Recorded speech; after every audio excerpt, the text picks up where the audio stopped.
Good morning, tubers. Matt Emroy back again, and I'm sure you can see me through the screen on my beautiful iMac here. Well, this is the video that you guys have been waiting for. This is the review of my iMac. Just to recap, for those of you that did not see the vlog, this is a mid-2011 27-inch iMac with the 3.4 gigahertz Core i7 processor. This was one of the first ones that actually had the entire bezel here covered in black. From what I understand, the earlier models, it was aluminum around the edge. So this is a nice system. I've been doing some minor upgrades to this over the past week or so. And now it's time to give you guys your treat. You guys are going to get to see this thing in action. So, first thing I'm going to show you is my 4-port USB hub. Now, this right here I had to wait for a few days. This allows me to plug basically any USB flash drive, basically any USB 2.0 device into the front. Now this is important because the USB ports in this are all right behind here. So for me to get by without something like this, I would have to be pulling the Mac out every time to put in things like a flash drive, or if I want to hook up my phone to it. So this was a very good deal. I got this on eBay. I paid about $8 for it. Nice quality. You can see it's brushed aluminum, just like the rest of the Mac is there. And it's got a little pad on the bottom so it doesn't slide around too much. I would eventually like to figure out how to make this cord disappear, maybe route it a little bit better, but for now this seems to work just fine. Now, for my keyboard options, I have two here. I have the Bluetooth wireless keyboard here, which is the one I'm using right now. This one I do like a lot, even though it is the chiclet style keys, which I do have a hard time typing with. I am steadily getting used to it. It's just taking some time. Behind that is the standard USB keyboard, and the reason I have this hooked up is in case I lose battery power, or for whatever reason this loses the Bluetooth connection, then I have another way of typing in commands if I need to. So luckily with this big tray here, both keyboards sit very nicely. Next to that is the Apple Magic Mouse. This is the earlier edition, or the first edition. A decent mouse. I'm still trying to get used to the one click because being a PC guy, I am used to having a left and right mouse button, whereas with this, if you want to do the proverbial right click, you actually have to hold down the command button and then push this, and then that'll allow you to do what would be considered on a PC a right click. Well, without further ado, let's go ahead and boot this up. Power button's in the back, and let's see if I hit it. Yep. Love that sound. I have done some memory upgrades to this. It does now have 8 gigabytes of DDR3 RAM, 1066, so it's decent memory. That's what this computer takes. I believe that's the fastest this can actually take. That's what the system requires. And when I went onto Crucial.com, that is what they recommended for it. So eventually I'm going to try to get this up to 16, but for now the 8 gigabytes is just fine. So you guys can see, I will go ahead and let this thing boot up and you guys can see how long it takes. It takes a little bit because it is still rocking a conventional hard drive, but not too bad. And yes, I have my chipmunk stuff up there, and it is booted up. So let's go ahead and open up the About This Mac.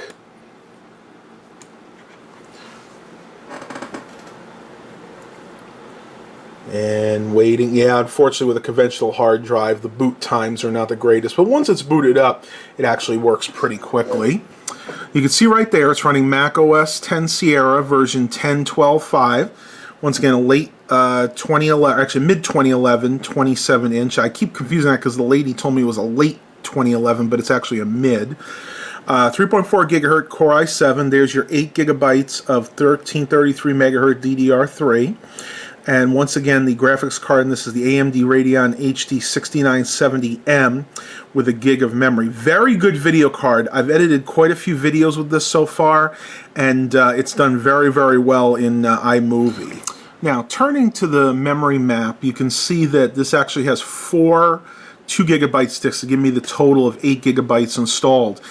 I believe this system can go up to 32 gigabytes, so basically that would be an 8 gig stick in each. Unfortunately, my budget at this moment does not allow me to do that, so I'm just going to have to get by with 8 gigabytes for now, which absolutely should be just fine. I mean, this thing actually did decently with 4 gigabytes. Now it's got 8 gigs in it. I'm sure editing videos should be absolutely no problem. Go to the storage here. The hard drive in this is a Western Digital Caviar Black, 64 megabytes of cache, and a very decent hard drive. It is not the original drive that came in this. It was replaced, I believe, 2 years ago. Originally, this would have had something like a Caviar Blue or maybe even a Seagate drive. But I'm very happy with this drive so far. Again, it's not an SSD or a hybrid. But the fact that it's a Caviar Black drive, it's 7200 RPM, and it has that decent amount of cache, so it actually works very well. I don't notice any problems when I'm editing movies. There's not like a drag on the hard drive or a lack of power in the system. So, like I said, for now, this is definitely just going to stay with a conventional hard drive. Now, I must say there is one thing that really irks me about OS X Sierra, and it is the constant updates. I don't know if you guys that run Sierra have noticed that as being a problem or not. I mean, in a way, it's good that it updates so much, but it does become quite a bit of a pain because it seems like every day I turn this on, I get the little window here that says that I need to install an update.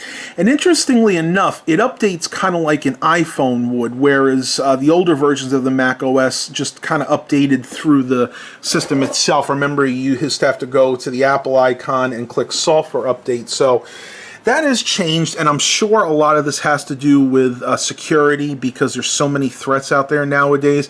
They want to make sure you have the absolute latest updates so you're protected against things like malware, spyware, and God forbid the dreaded ransomware. Alright, now one last thing I want to show you guys on the front is the iSight camera, which is sitting right there.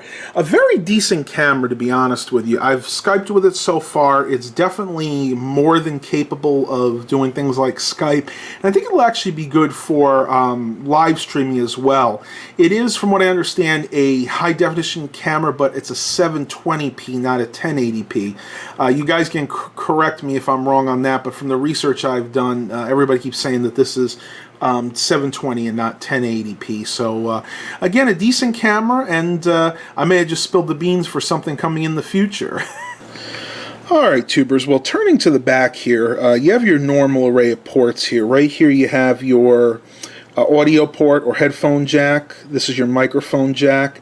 There are 4 USB 2.0 ports. This one is a little too old to have the 3.0 standard. Next to that, if I can get the camera in there a little bit closer, next to that you have your Firewire, I believe that's a Firewire 800 port, yep. And then here you have 2 Thunderbolt ports. Now this is the first version of Thunderbolt, and I've done some research and I really can't find a lot of devices that use that port. The ones that I have found are extremely expensive, things like external hard drives, network devices. I mean, you're looking $300-400 for some of those, so highly doubt I'm going to be using these ports for anything. Right here you have your gigabit Ethernet port, which I do have plugged in, even though this does have wireless N. Right on this desk I do easily have access to my wired network, so that's always the best way to go. If you if you go in wired, that's the best way to go because you're going to get the most speed and of course the most reliability.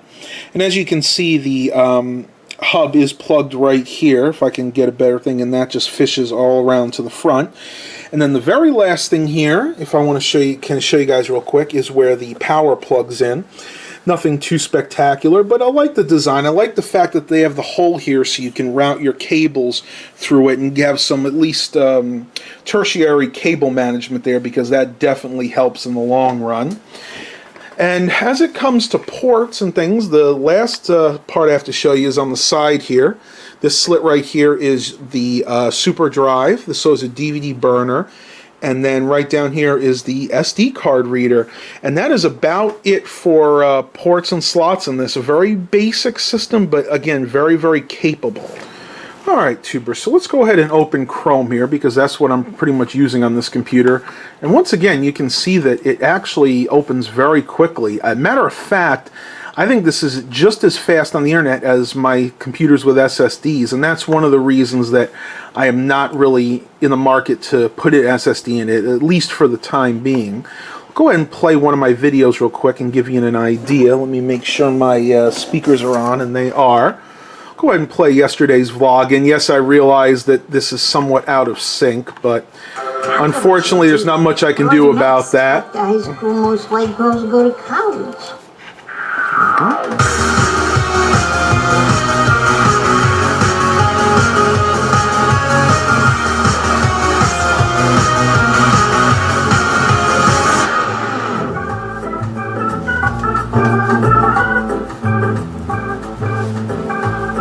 Good morning, tubers. Madam Roy back again.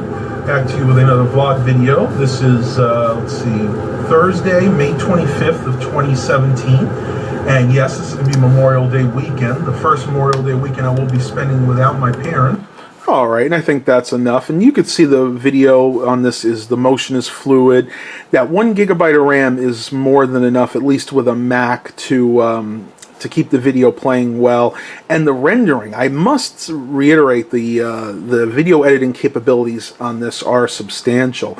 It's funny because I've had other PCs that I've used that have had similar video cards that weren't nearly as capable as this Mac is.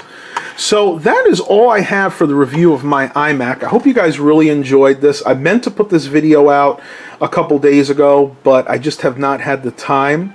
Please remember to like and subscribe. And as always, have a blessed day, everybody.